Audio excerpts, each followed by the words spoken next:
So let's get started with our first talk. We have Ross Kaffenberger, and he's going to be talking about Enumerable's ugly cousin. So let's give him a round of applause.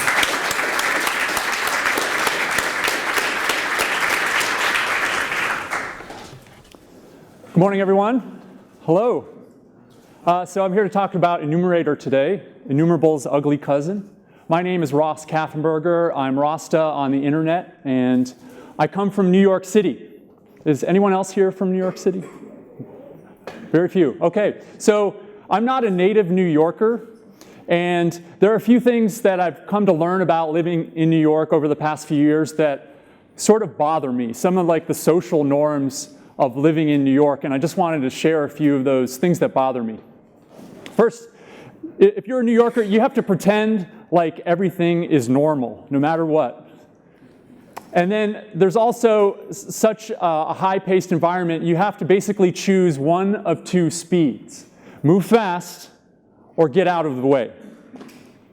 And you also find yourself, you're questioning yourself at every turn, even on a philosophical level, where even the subway ticketing machines ask you if you're adding any value. It's kind of a tough thing, especially as a tech coming into the field. So this talk is inspired by, among other things, an internet cat, and this feeling that the enumerator concept in Ruby doesn't get enough love. I sort of feel bad for enumerator, so this is my chance to make good with that. To show you a little bit about what I mean, these are some of the things that Rubyists say about enumerable. Yeah, you should learn how to use it. It's the way modules should be made. They're powerful, it's elegant. It's why I fell in love with Ruby. Now, on the other hand, when Rubyists encounter Enumerator for the first time, they say, I don't get it. It's confusing, it looks ugly. I would never write code this way. Why would I ever use this? This seems like a big hack. So I'm trying to maybe change that perception a little bit. I'm not sure if I'll be successful, but I sort of get the feeling that folks don't feel like Enumerator obeys the Ruby way. So when we say the Ruby way, we think things like expressive and clean and happy and elegant. So maybe Enumerator doesn't sort of fit those descriptions. It's because we have conventions. We have ways of doing things in Ruby. And conventions are great because they make us more productive. If we have a shared understanding of how to write Ruby code, we can get things done. But I also like to suggest that conventions can also limit our personal growth. So if we adhere to conventions too strictly, especially in the mode of learning, we actually can hold ourselves back. For example, for loops are a really useful concept. They're used in all these languages. They're also available in Ruby. Would you ever see a Rubyist write code this way? No, right? So real Rubyists, we use each. We use enumerable to iterate over things like an array. Now, when we say things like real Rubyists do this, or this is the right way to do things, Zed Shah would call this indoctrination. So we have to be careful when we teach the right way of doing things as if it's some kind of moral duty, right? So there's sort of a difference between code that works, that's correct, and code that's done the right way. We've even started automating the review of code that's done the right way. We're giving ourselves grade. We're policing our own code for doing things the right way. We have cops looking out for us. And we're not the only language that sort of polices the laws of writing code. And if you think it's a stretch to compare the way we write code to legislation, consider that there's actually a petition to the White House right now, to the Obama administration, to outlaw programming languages that threaten the safety of the American people and work counter to our way of life. On the list of suggested languages to restrict from use is JavaScript, Java, and Ruby. So if we're not careful, we may actually it may be illegal to write Ruby altogether. You can go sign this petition right now, actually. I think last I checked, it still had less than 100 signatures. Okay, so the point I'm trying to make is that when we have conventions, they are sort of social norms, but they are not universal truths. So conventions are good, but it's also worthwhile to explore unconventional ideas, dare I say, ugly. Which brings me back to Enumerator. So I want to talk about what Enumerator is and why you should care. So the Ruby docs state that Enumerator is a class which allows for both internal and external iteration. Okay, I don't know about you, but that's not terribly inspiring. Just to show you a little bit more about what that means. So you can actually get a reference to an enumerator on any object, like an array, by calling a special method toEnum. If you call that method on an array or any other object, you get back an enumerator that represents that object and typically the each method. So with an enumerator, you can iterate internally using a block, just like you would have been able to with any other collection. But you can also iterate externally. So we can call the next method on an enumerator to actually get the items in that collection out one by one. So internal and external enumeration. When you reach the end of calling next with that enumerator, it will raise something called a stop iteration exception. So I want to actually explore a little bit beyond this basic definition.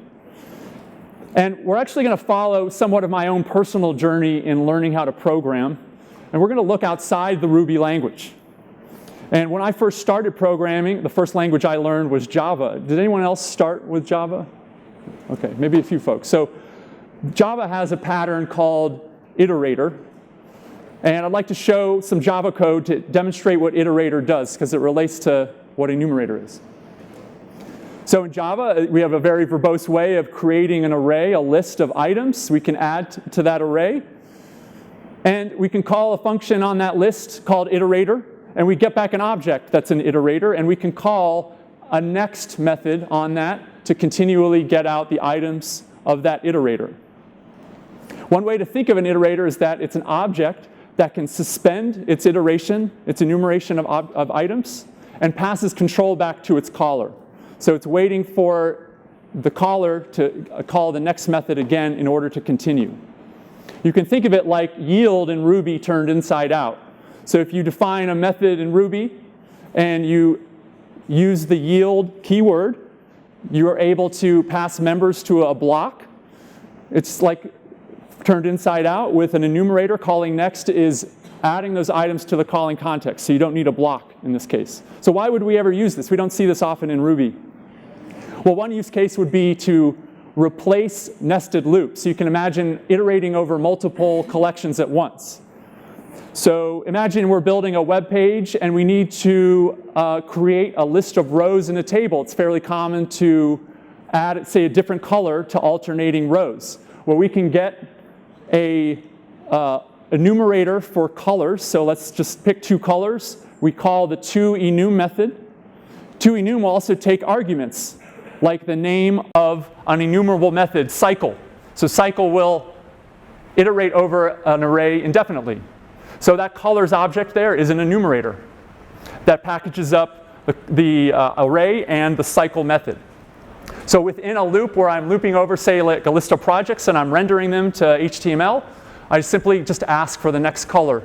It will alternate because I have two colors in that enumerator. Okay, so that's the iterator concept. We're going to move on to a different set of languages. So a little bit about what I learned that's relevant to enumerator from JavaScript and Python. Now, both of these languages have a concept called generator. Now, generator, you can consider it to be a type of iterator. So generators are objects that you have a next method on, but they typically don't represent collections. They can produce data on the fly. So rather than representing an array or some other collection, you can actually produce data by calling some other functions. It's used in a variety of ways in other languages especially, things like list comprehensions, fetching asynchronous data, infinite sequences, concurrency, lazy evaluation. It has a wide variety of applications. It's a very powerful concept. Now, generators are a fairly new addition to JavaScript, really only available, say, in the ES 2015 description of the language. And folks in the JavaScript community are still wondering, well, I don't really get this enumerator concept. What can I do with it? Some actually might suggest that it's harmful. The Airbnb JavaScript style guide, one of the most well-respected style guides in the JavaScript community, simply says don't use generators. They're not ready yet. And then other folks in the JavaScript community kind of feel bad for generators. So there's sort of a recognition that they're a powerful concept, but they're not quite ready for prime time. Even still, next generation web frameworks for Node.js are being built on the generator concept. And this async await concept is being introduced to JavaScript. It's built on generators. And some would say it's going to save JavaScript from callback hell. That remains to be seen.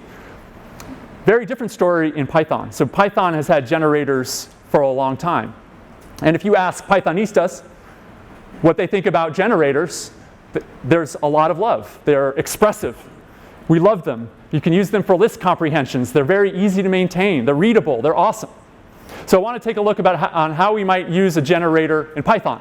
So in Python, here's some Python code. Looks very similar to Ruby. You can use the yield keyword in Python. And it's a little different than Ruby because Python doesn't have blocks. Well, we would use a block in Python. But when you use a yield in Python, it's actually signifies the use of a generator. So it's more like multiple returns. So when you call this generator function in Python, you get back an object that's a generator, and you can call next on it, and you can get the items out that have been yielded by that function. Well, how would we might apply this to more complex examples? So let's imagine we're going to get the first n numbers of the Fibonacci sequence. So keep in mind, generators can create this data on the fly. An imperative way of doing this in Python might be to build up an array and use a loop, a for loop in Python, to get those first n numbers, calculate them, and append them to that array, and then return that array back to the caller. So that'd be an imperative way of doing this. Well, we can replace, and then we can iterate over this array in Python, like with a for loop. We can print out the numbers. Well, we can replace the array with a yield keyword. So what this will do is allow us to treat this function like a generator. You don't have to build up this array imperatively. So that generator, again, we can ask for the next term one by one, or we can also use it in this for loop still. So the for loop in Python knows how to work with this generator to grab out the additional items. So it's very similar to internal and external iteration like we have with Enumerator. So you can think of generator as a function that can suspend its execution and pass control back to the caller. In other words, it's really a way to provide the ability to treat algorithms as collections. So the question is, can we write generators in Ruby? Well, yes, we can. So let's take this Python definition of this Fibonacci generator and flip a magic switch and do this with Ruby. So essentially, we can replace the loop with something that's more Ruby-like, and we can yield to a caller. Well, this is not quite a generator. So we can pass a block to this Fibonacci method in Ruby, and we can ask for the items, but I can't treat this like a collection. What I want to do to be able to represent something like a generator is to be able to treat this with enumerable functionality. So we're going to coin a term here. We're going to enumeratorize this method. So this is the same thing we just showed you. I made a little space, and we're going to put in a magic phrase. Return to enum with the method name and any arguments given to that method if a block is not given. So this is usually the point where Rubyists look at this and they say, OMG, I don't get this. This does not look like Ruby. It looks ugly. So I can't argue with that, but let's see what this gets us. So when we put in this statement in Ruby, we've actually added the ability to treat this method like a generator. We can now call this method without passing a block, and what this statement is saying is give me back an enumerator. That enumerator magically has the ability to treat this method like an enumerable. So we didn't have to create a new enumerable class. we're able to wrap up the behavior of this Ruby method in an enumerable that makes it act like a collection. So we can call all the enumerable methods that we love, like each, map, and find, on this method. So you can think of enumerator as the functionality of a generator and enumerable in Ruby packaged up into one. So let's take a closer look at this toEnum method in Ruby, because I think it's a source of a lot of confusion. I want to dive in. So toEnum is actually everywhere. We can call toEnum on almost any object. We can pass it arguments that would represent the names of methods that that object responds to. Like for an array, we call each, map, select, group by, cycle. These all return enumerators.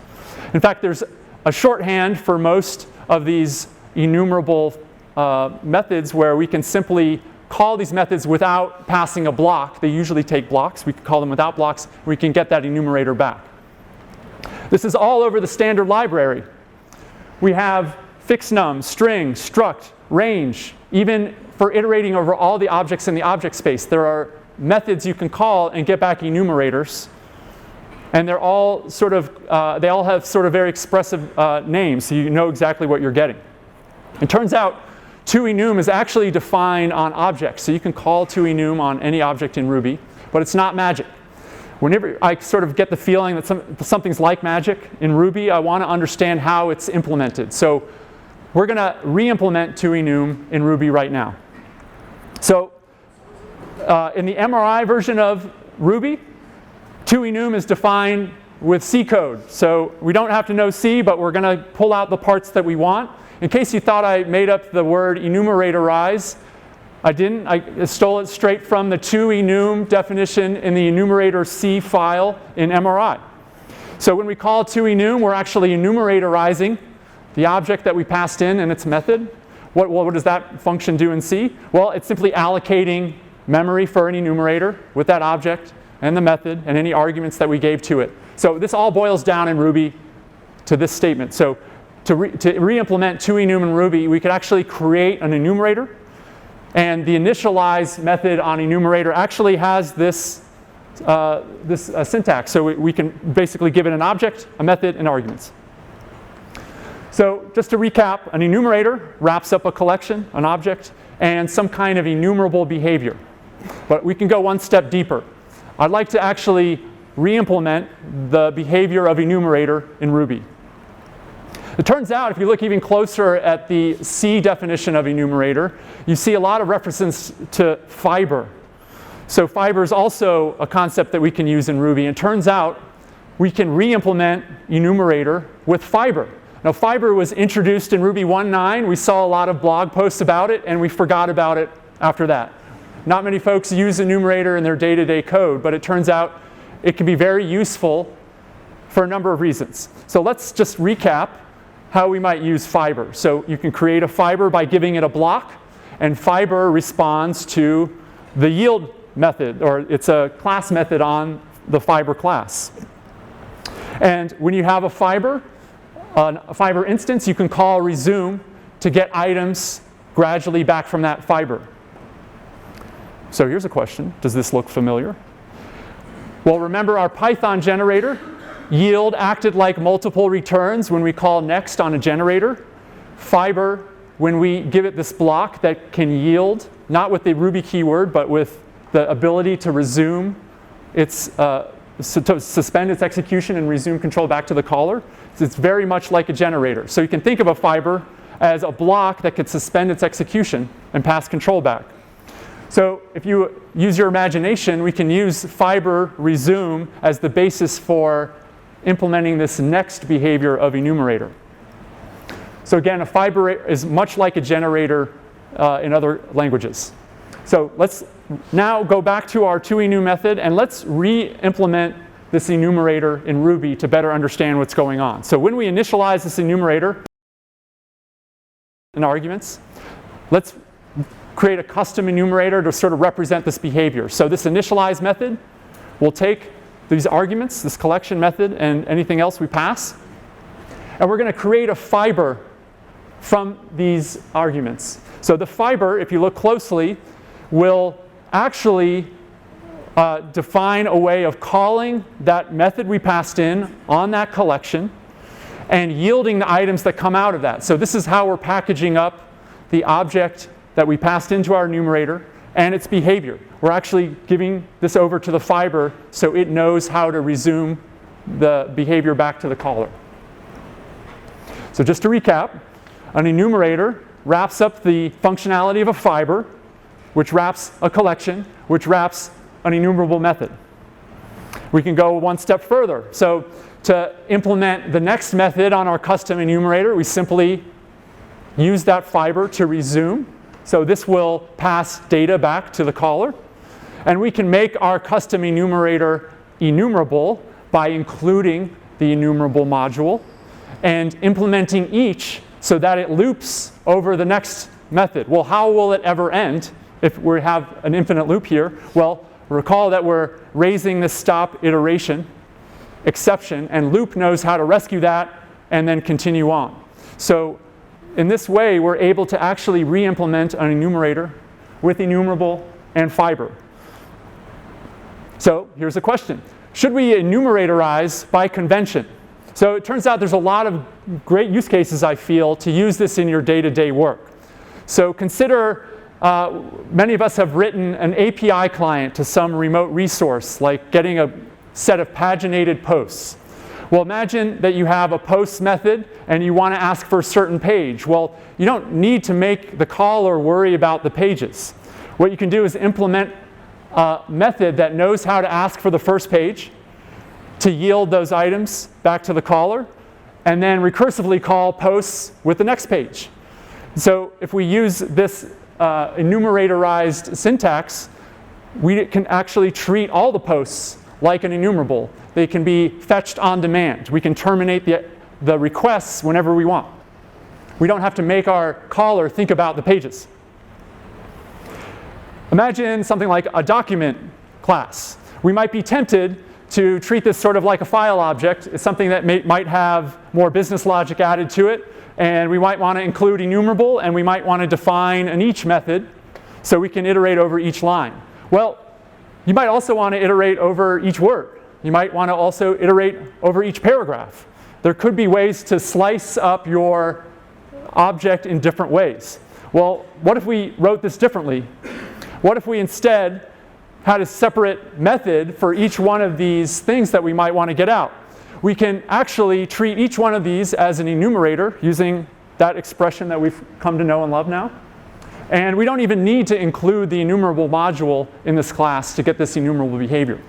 We actually now have a much more expressive way of asking for exactly what we want. Consider also something like a binary tree.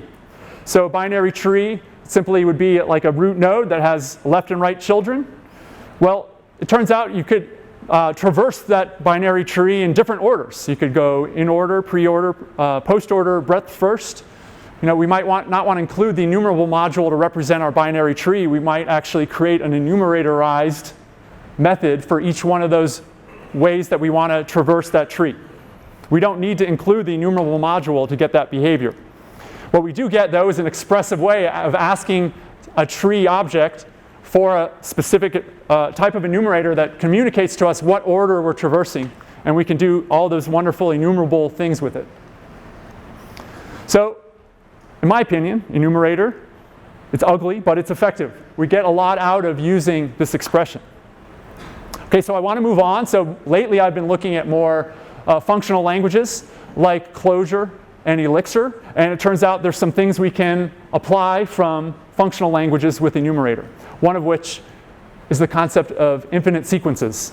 So in parallel, I'm going to show you Clojure and Elixir at once. You don't have to know these languages to sort of get the feeling for what's going on here. So we're taking lists of numbers and we're filtering them out for the odds, and we're just taking the first two. This is how I might write it in Clojure on the top and Elixir on the bottom. Now it turns out we can replace that list, that 0 through 5, with a function in each language that will return items infinitely. So in both cases, I can replace them with something called the iterate function. It works a little differently in both languages, but this will simply do some function forever. And I need to tell it when to stop. I can terminate it with this take method, take function in both of these languages. It turns out it's really useful to have these infinite sequences because now you have a very flexible way of applying this concept in a variety of use cases. But we don't have infinite sequences in Ruby, or do we? So we actually can turn our Fibonacci method into an infinite sequence. So we have this n parameter here that's limiting the output of our Fibonacci. Well, let's get rid of that and replace it with an infinite loop.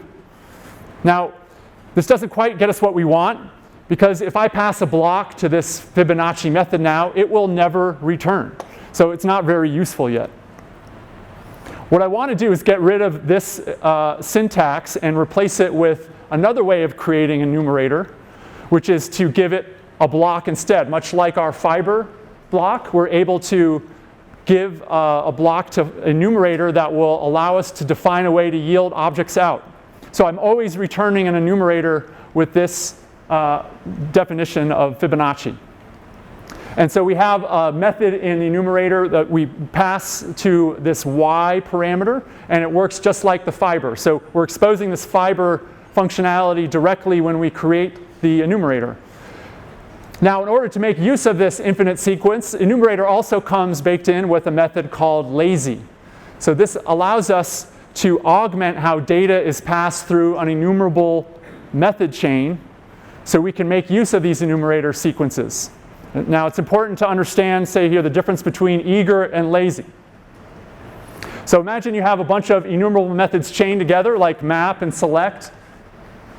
In an eager chain, an eager pipeline, each one of the methods will process the data eagerly. In fact, it means all the data needs to be processed at each step before moving on to the next one. Well, a lazy transposes that functionality where we operate on each item one by one. So what that allows us to do is to terminate the sequence early in case we've gotten the data that we need. It makes working with infinite sequences much more useful. So we can do this all with enumerator in Ruby. Sort of to get to the final step here, I also want to talk about what I learned from a failed project about the concept of recurrence, recurring events. So this is what websites looked like back in 2008. I worked for a company called WePlay.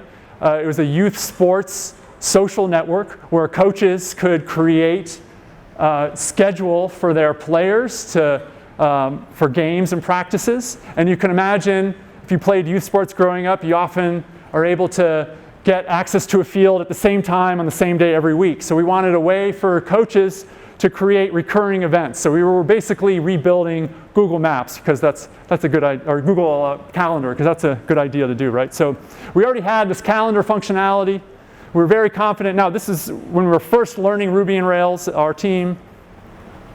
And so we were very confident about, it's just simply adding recurrence, right? That's easy. So when we had our estimation meeting, we're like, oh yeah, it should only take about 4 days. Well, it turned out we were wrong. It took a lot longer than that. It turns out we didn't have a lot of ways of expressing the concept of recurrence very easy in Ruby. There's libraries for it now, but back then there wasn't a whole lot of tools. We didn't understand enumerator for one. So it turns out modeling recurrence is not a trivial thing. Think about what it would take to represent the concept like every Friday the 13th forever. How would we represent that in Ruby? Well, so recently I had a chance to model recurrence in a present-day project, and I had gone through this learning process that we've all gone through together now, and I had a chance for redemption. And I realized we could create a library for modeling recurrence that could be enumerable, and it could support infinite sequences, and it could do all those great things that we want by using the concept of enumerator. We could represent an algorithm that represents infinite recurring events. So let's enumeratorize it. I wrote a gem called Montrose that models the concept of recurrence with an enumerator. And in that enumerator, there's a generator function that knows how to find the next event given a description of a recurrence, like every Friday the 13th forever. It knows how to yield that timestamp back out to the caller and then decide whether it should stop or continue. And it can do this infinitely if needed. So in wrapping this in the concept of recurrence, I'm able to do things that are very expressive in Ruby, flexible and chainable. But then we also get this ability to have things that are enumerable. So with that recurrence object, I can do all those enumerable things. I can call lazy. I can chunk our timestamps. I can do all the calculations that we enjoy about enumerable because the enumerator allows us to generate these recurrences on the fly. It's not possible to generate an infinite recurrence and have that take up all the memory in your Ruby runtime. So through this process, I learned that a enumerator is actually a beautiful thing. It's something that brings together concepts that are really useful in a variety of languages that are not necessarily at the forefront of when we first learned Ruby, but they're all there, and we can model them with Enumerator. And I'd just also like to point out this wasn't just a talk about Enumerator. We sort of went through my personal journey on learning more about the language by exploring outside the language. I have to admit, I wasn't capable of writing something like that Montrose gem a few years ago. I needed to get out of my comfort zone. To sort of represent my learning about Ruby, I sort of model it based on the positive change cycle. So when I first started with Ruby, I didn't know what I was doing, but man, it looked cool, so I was really excited about it. But over time, I used Ruby a lot, and I ran into all the problems that we tend to, and I got really grumpy, and I started complaining about things. And over time, I hope that I'm getting more of that optimism back, and that maybe I've learned a little bit along the way. So I don't know if I've gotten there yet, but I think that I'm sort of holding back on the grumpiness a little bit. I know that programmers love to complain about things. I would encourage everyone, when you encounter a new concept that runs counter to the conventions that you're used to and that you prefer, instead of complaining about it or dismissing it, try to ask what you can learn from these other ideas. Because sometimes ugly code can teach us something. So I encourage everyone to go forth and be curious. You can find the slides for this talk on rasta.net, my website. I'm Rasta on Twitter and GitHub. Thank you very much.